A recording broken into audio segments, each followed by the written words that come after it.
Hey everyone, welcome back to the channel.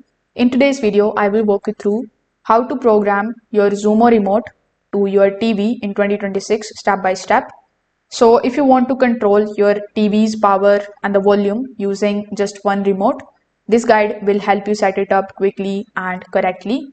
So before we start, just make sure that your Xumo stream box is properly connected to your TV and it is turned on. Now let's program the remote. So you need to grab your Xumo remote and then you just have to turn it on. After that, you need to press and hold the setup button on your remote until you see the indicator light turned on. This means that the remote is now in the pairing mode. After that, you need to press the TV button on your remote.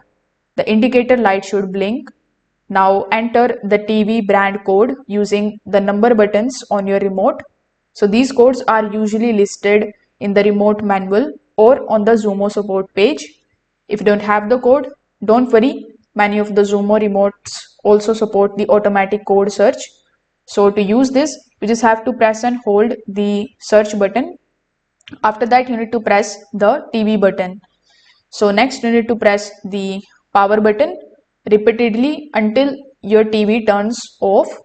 When the TV turns off, simply press the OK button in order to save the code. Now test the remote by pressing the power button, volume up or the down buttons.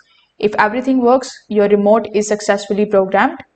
If it doesn't work, you can just simply repeat the steps and you can try again. Also, make sure that the remote has fresh batteries because the weak batteries can also cause the pairing issues. If this video helped you out, make sure that you like this video and subscribe to the channel. Thanks for watching.